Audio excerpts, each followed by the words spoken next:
Hello guys, welcome to our channel maths concept academy. तो जैसे ही आप लोगों को पता है कि ट्रांसफ़र प्रोसेस 2024 का आगाज़ केवीएस ने कर दिया है और जैसे ही ये आया बहुत सारे बच्चों के फ़ोन मेल आने लग गए जो नए ज्वाइन हुए हैं कि सर बताइए हम पे क्या-क्या मौका है या क्या-क्या पॉसिबिलिटीज़ हो सकती है। तो सारी जानकारी इस वीडियो में मिलेगी। आप लोग ध्यान से सुनना और अगर आपने ध्यान से सुना तो आपको कहीं और जाने की ज़रूरत ही नहीं है, सब कुछ यहाँ मिल जाएगा। मैंने इसे चरणों में बाँट दिया है। पहला चरण ये कि ट्रांसफ़र प्रोसेस 2024 क्या असली में होने वाला है? हाँ, ये इन्फॉर्मेशन ऑथेंटिक है, केवीएस की ऑफ़िशियल वेबसाइट पे आपको मिल जाएगा। पहली चीज़ तो ये। दूसरी चीज़ ये कि क्या ट्रांसफ़र प्रोसेस 2022 के जो रूल्स हैं, वो आ गए हैं? आ गए हैं तो वो रूल पुराने हैं या फिर नए चेंज होके आए हैं? तो उसके लिए मैं बता देता हूँ कि ट्रांसफ़र प्रोसेस 2024 के जो रूल्स हैं, यानी कि ट्रांसफ़र रूल्स हैं, उसमें कोई अपडेशन नहीं हुआ है। वो रूल वही है जो 2023 में थे। पहली बात तो ये, ठीक है ना? क्योंकि अगर रूल में चेंज होते तो पहले सुझाव माँगा जाता है सभी से और फिर उसमें चेंजेस किए जाते हैं।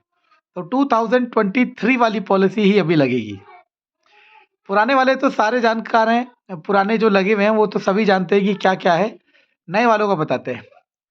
नए वालों आप सुनना, 2023 के अकॉर्डिंग आपको सॉफ्ट स्टेशन में 5 साल आपका टेन्योर है और हार्ड स्टेशन में 3 साल टेन्योर है। देखो, टेन्योर और स्पाउस केस या पॉइंट्स 2 अलग चीज़ें हैं, बच्चे इसे मिक्स कर देते हैं।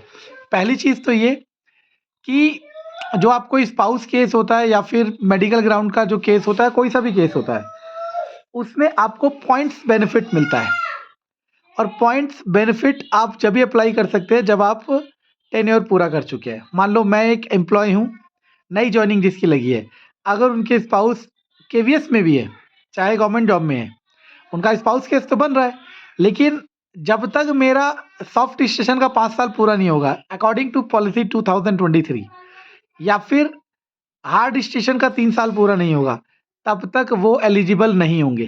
समझ आया सबसे पहली बात? तो जो नए जॉइन हुए हैं, जिनका स्पाउस केस बन रहा है या जिनका कुछ भी नहीं बन रहा है, उन्हें सॉरी अभी अपना टेन्योर पूरा करना पड़ेगा। हार्ड स्टेशन में तो 3 साल और सॉफ्ट में है तो 5 साल। पहली चीज़ तो ये। दूसरी चीज़ ये, अब आपको लग रहा होगा कि ये खुश हो रहा है, खुश मैं नहीं हो रहा, ठीक है ना? मैं अपनी खुशी से खुश हूँ कि भगवान ने चाहा तो हमें मौका मिल जाएगा। अब इसके बाद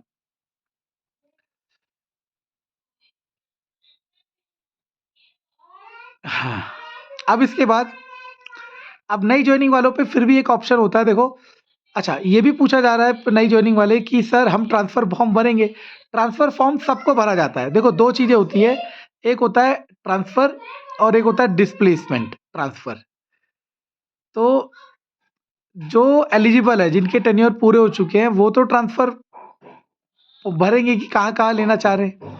और आप लोग जो नई जॉइनिंग हुए हैं, आपसे डिस्प्लेसमेंट स्कूल भरे जाएँगे, मतलब डिस्प्लेसमेंट कॉलम वाला भरवा डिस्प्लेसमेंट वाला कॉलम भरवाया जाएगा कि अगर आप लोगों को डिस्प्लेस करा जाता है तो आप लोग कहाँ जाएँगे? मान लो आप में से कोई एक दिल्ली मिल गया, या सॉरी दिल्ली तो नहीं, मानो आप में से किसी को एक देहरादून मिल गया, एफआरआई।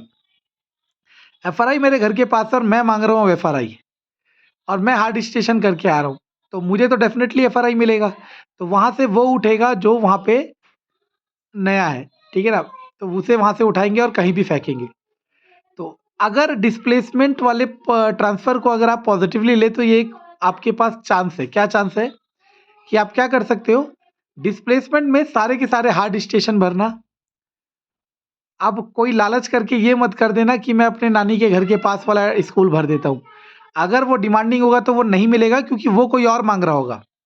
तो होगा क्या आपसे, वो भी नहीं मिला, जहाँ थे वहाँ से भी गए, फिर केवीएस अपने आप रैंडमली आपको कहीं पे भी फेंकेगा। तो डिस्प्लेसमेंट वाले को इस्तेमाल करो। कैसे? सारे के सारे हार्ड स्टेशन भरना डिस्प्लेसमेंट में 5 के 5 पॉइंट, ठीक है? और आपको डेफ़िनेटली उनमें से एक मिलेगा और 3 साल बाद आप भी इसी तरीके से घर पहुँच पाएँगे। ये सबसे शॉर्टकट है।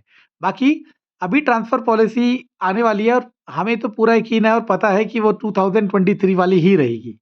बाकी जो भी अपडेट होगा आपको बताया जाएगा। Till then good night.